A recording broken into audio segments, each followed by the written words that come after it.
श्रीमन्नारायण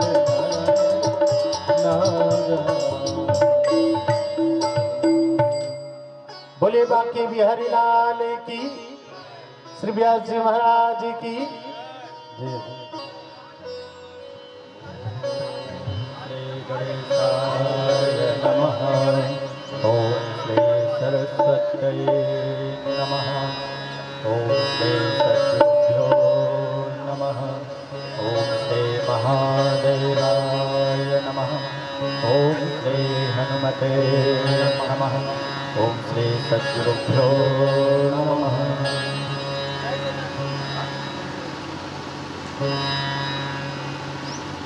भगवान की आत्यंतिक कृपा के कारण आज से एक संयोग बन रहा है कि हम लोग 7 दिन तक निरंतर भगवत कथामृत का रसास्वादन करेंगे। यह अमृत सारे मनोरोगों को, सारे पापों को, तापों को, संतापों को धो देने वाला है। बड़े भाग्य से इसमें मन को डुबकी लगाने का अवसर मिलता है। मन विषयों में ही डूबा रहता है, जो विष के समान है उनमें डूबा रहने के कारण मन भी विषाक्त होता जाता है। मन का स्वभाव भी विषैला होता जाता है। जैसे सर्प का स्वभाव होता जाता है वैसे ही मन का स्वभाव भी मलिन होता जाता है दिन ब दिन।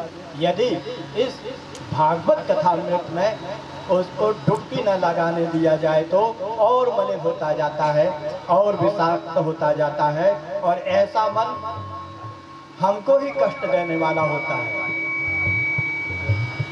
स्वयं को ही कष्ट देने वाला होता है और दूसरों को भी कष्ट देता है।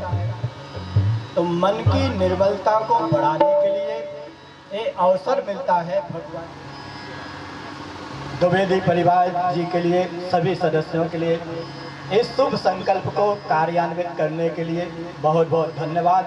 संकल्प तो बहुत सारे उठते रहते हैं लेकिन शुभ संकल्पों को लोग टालते रहते हैं और जो अशुभ संकल्प उसको तुरंत कर डालते हैं।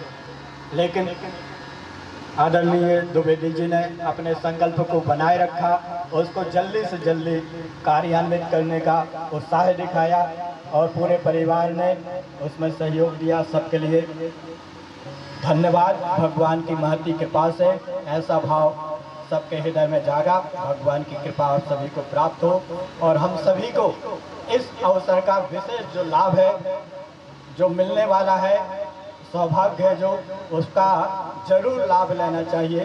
सभी श्रोताओं को भी और वक्ता को भी विशेष लाभ होता है। भागवत जी की कथा वक्ता के लिए भी मंगलकारी है, श्रोताओं के लिए भी मंगलकारी है।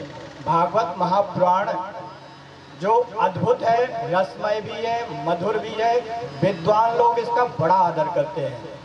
वेदांत के जानकार लोग जो वेदांत की पहेलियाँ जल्दी समझ में नहीं आती, उनको भागवत जी ऐसे दृष्टांतों के द्वारा महापुराण इसका नामकरण जो किया गया भागवत, उसका अभिप्राय है कि जो भगवान से संबंधित ग्रंथ है उसका नाम भागवत, और भगवान से संबंधित जितनी चीजें हैं उन सब का इसमें वर्णन किया गया। इस जगत भी भगवान का है लेकिन हम लोग मोह में पड़ करके इसके थोड़े से इसको अपना मानने लगते हैं। पूरा का पूरा जगत भगवान का है, भगवान का ही स्वरूप है, ऐसा हम लोग जान नहीं पाते। तो जगत के बारे में बताते हैं, जगत के स्वरूप के बारे में बताते हैं। भगवान का जो स्वभाव है भक्तों के प्रति कितना उदार, वात्सल्यमय, प्रेममय है, वो भी भागवत जी का श्रवण करने से पता चलता है। और ऐसे भगवान को लोग भूले रहते हैं, दुर्भाग्य से, मंद बुद्धि होने के कारण, बोध ना होने के कारण, ज्ञान ना होने के कारण, जगत के संबंध में, ईश्वर के संबंध में, आत्म संबंध में, अपने बारे में भी हमको बोध नहीं है। हमको ऐसा लगता है कि हम अपने बारे में जानते हैं। जैसे हमको स्वप्न में पता रहता है कि हम जान रहे हैं, हम ट्रेन में बैठे हुए हैं, बॉम्बे जा रहे हैं, लेकिन वास्तव में हमें अपनी खबर नहीं रहती कि हम अपने ही पलंग पर सो रहे हैं। खबर नहीं रहती है लेकिन हम ऐसा मानते हैं कि हम जान रहे हैं अपने बारे में। तो भागवत जी में आत्मस्वरूप का भी बोध कराए, अपने बारे में जान लेना। आत्मज्ञान जिसको बोलते हैं उसको जान ले तो सारे शोक मोह द्वंद्व, जन्म मरण का चक्र, सबसे मुक्ति मिल जाए, उसका भी निरूपण किया गया है। काल का निरूपण किया गया है, मनमंत्र आदि का निरूपण किया है, लोक लोकांतरों का निरूपण किया है। बहुत ही विस्तृत विषय है भागवत जी का, जिसको हम लोग 7 दिन में देखेंगे। सुखदेव जी की कृपा से, व्यास जी की कृपा से इतना बृहद ज्ञान जो अत्यंत दुर्लभ है अल्पज्ञ मनुष्य के लिए, जो बहुत ही अल्प जानता है और अल्प ज्ञान के कारण इस शोक मोह बने रहते हैं। तो व्यास जी की कृपा से जगत का, ईश्वर का, आत्मस्वरूप का यथार्थ बोध प्राप्त हो और परम भक्ति, आनंदमय भक्ति प्राप्त हो, इस भावना से भागवत जी का श्रवण करें। एकाग्र होकर के, तन्मय होके, श्रद्धा के साथ। श्रीमद् भागवत महापुराण में बहुत ही विस्तृत विषय वस्तु है 12 स्कंद में, उसका महत्व पद्म पुराण में गाया गया। भागवत जी का महात्मा, भागवत जी की महिमा रामचरितमानस में कहा, जाने बिनु न होई प्रतीति, बिनु प्रतीति होई नहीं प्रीति। जिसको हम जानते ना हो उसके प्रति प्रेम या विश्वास का भाव नहीं जागता। भगवान के बारे में भी लोग बोलते हैं भगवान पर विश्वास करो, लेकिन भगवान को अच्छे से जानते ही नहीं है तो कैसे विश्वास कर लें। धन आदि को जानते, परिजनों को जानते, तो इन्हीं पर विश्वास करते रहते हैं और ऐसा मानते हैं कि हमको सारे संकटों से, क्लेशों से, दुख से बचा लेंगे। लेकिन ये बात तो भ्रम है। जैसे द्रौपदी को भ्रम था कि हमारे पांडव पति अतिशय बलशाली है, हमको विपत्ति से बचा लेंगे। उनकी ओर कातर दृष्टि से देखा, लेकिन वो सिर झुका लेते हैं, असमर्थता व्यक्त करते हैं। तब बाद में भगवान को पुकारा। तो भगवान की महिमा का बोध हो, भगवान के प्रति भक्ति का उदय हो, वो तभी होगा जब भगवान की महिमा को अच्छी तरह से जानेंगे। बिनु जाने न होई प्रतीति, बिनु प्रतीति, बिना प्रतीति के विश्वास नहीं होता है, बिना जाने विश्वास नहीं होता है। तो जानने के लिए भगवान के स्वरूप को, भगवान की महिमा को, भगवान के सामर्थ्य को जानने के लिए भागवत जी का श्रवण करते हैं और उसके द्वारा फिर परम आनंददायक भक्ति जो रसमय है, जीवन में जो नीरसता है उसको दूर कर देती है। अपूर्णता है, उस अपूर्णता को भी भक्ति ही दूर कर सकती है। और कोई चीज़ें अपूर्णता को दूर नहीं कर सकती हैं। लोगों को भ्रम है कि बहुत सारा धन होगा, बहुत वस्तुएं होंगी, सुख के साधन होंगे तो जीवन में अपूर्णता नहीं रहेगी, और इसी में पूरा जीवन लगा देते हैं बाहर के संसाधनों को इकट्ठा करने में। लेकिन जो हम चाहते हैं वो पूरा हो नहीं पाता है। भक्ति के बिना जीवन में पूर्णता की अनुभूति होने वाली नहीं है। तो उस परम भक्ति को प्राप्त करने के लिए, रसमय भक्ति को प्राप्त करने के लिए, आनंदमय भक्ति को प्राप्त करने के लिए भागवत जी परम उत्तम साधन है। भागवत जी का श्रवण करने मात्र से भगवान के प्रति भक्ति का भाव, प्रेम का भाव, विश्वास का भाव जागने लगता है। और यदि नहीं जागा तो इसका अर्थ है कि हमने श्रवण अच्छे से नहीं किया। यदि भगवान के चरणों में भक्ति का भाव नहीं जागा, विश्वास नहीं जागा, शरणागति नहीं जागी, निर्भयता नहीं जागी, तो इसका अर्थ है कि भागवत जी का अच्छे से श्रवण नहीं किया। तल्लीन होकर के श्रद्धा पूर्वक यदि श्रवण करेंगे तो परम रसमय पूर्णता प्रदान करने वाली भक्ति जागृत होती है। भागवत जी का महात्म्य पद्म पुराण में बताया हुआ है। भागवत जी के श्रवण से क्या लाभ होता है। बिना लाभ के व्यक्ति कोई कार्य नहीं करता। छोटा सा बच्चा भी कुछ काम बोला तो बोले हमें क्या मिलेगा, हमें क्या दोगे बदले में, कुछ मिलना चाहिए, कुछ लाभ होना चाहिए।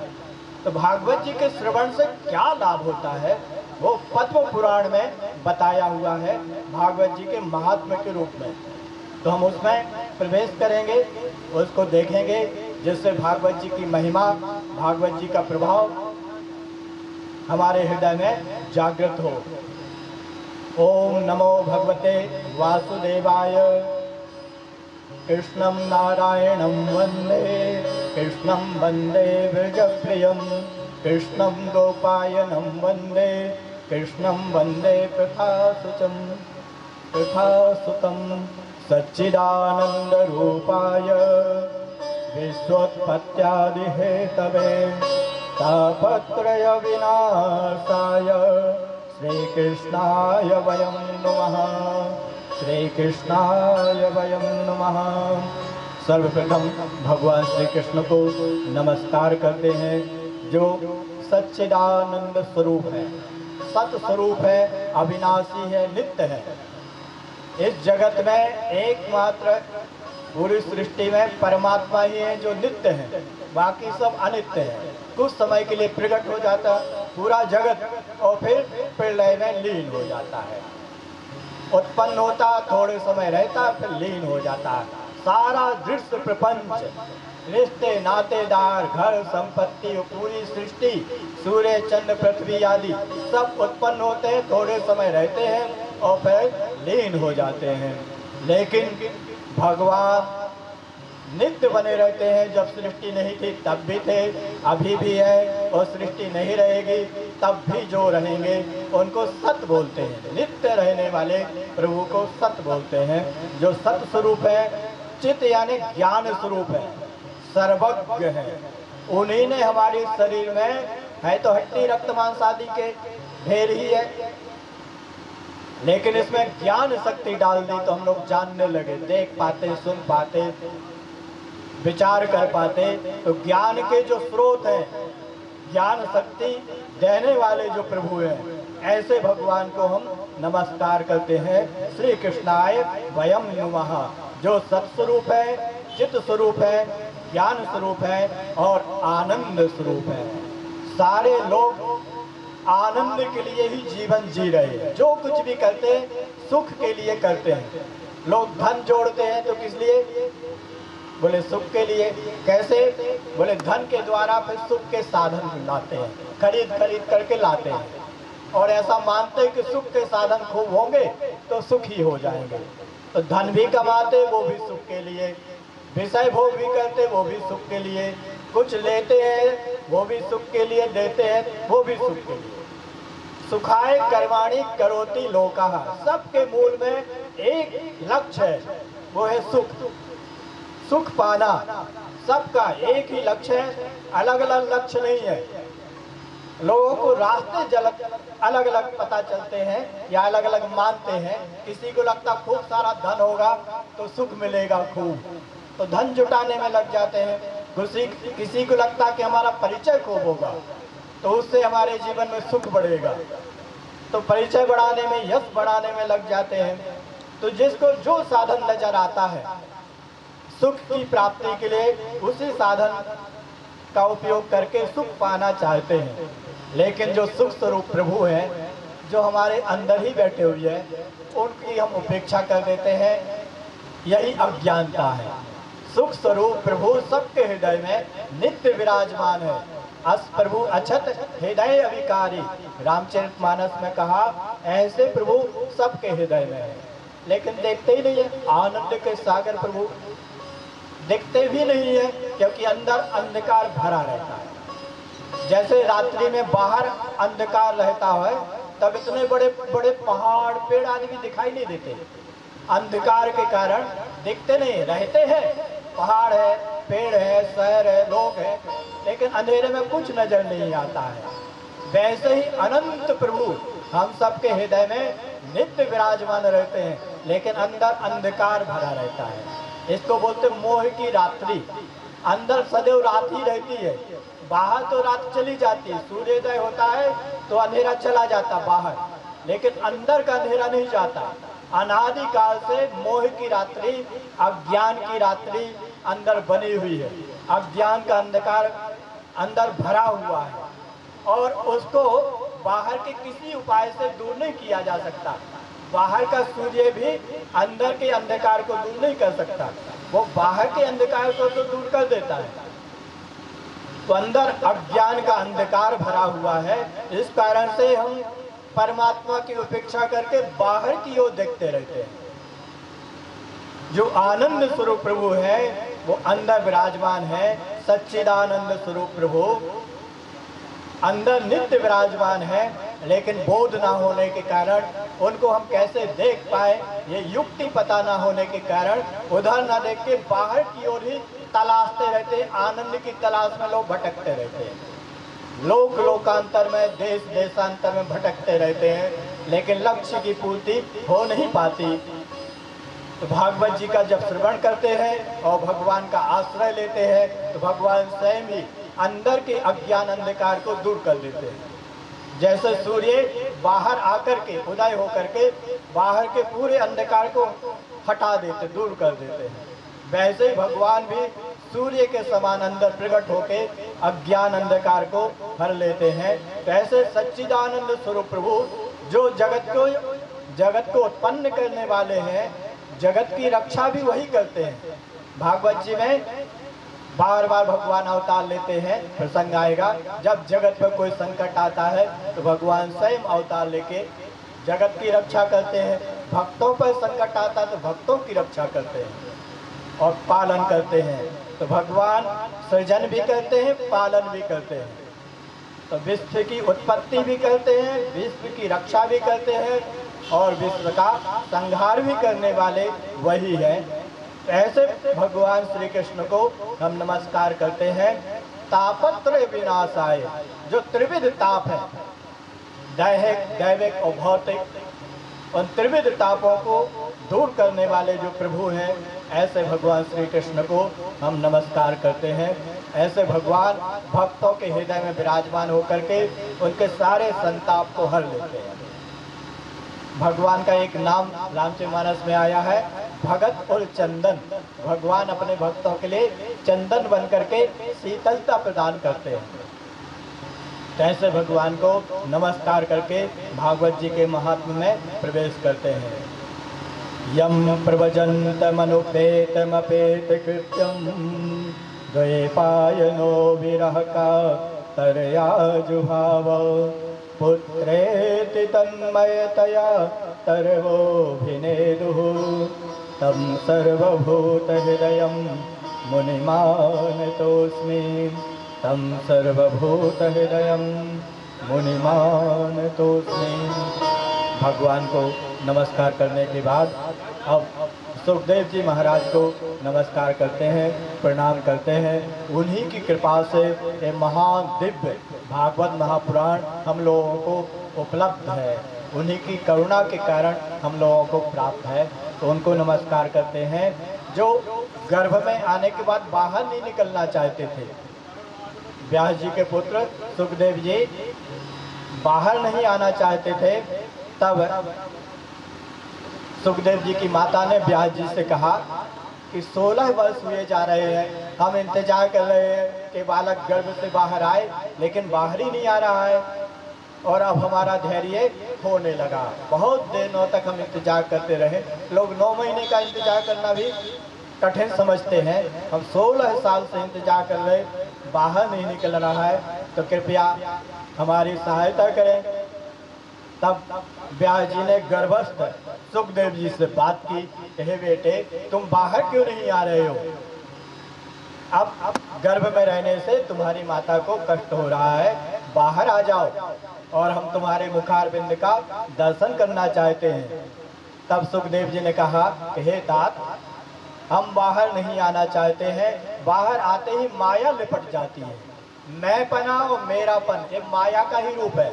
इस देह को मैं मानने लगना, एक माता के गर्भ में बड़ा, माता के खाए हुए अन्न से बड़ा और गर्भ में वृद्धि को प्राप्त हुआ, हम आकर के उससे चिपक गए और मानने लगे यही मैं हूँ।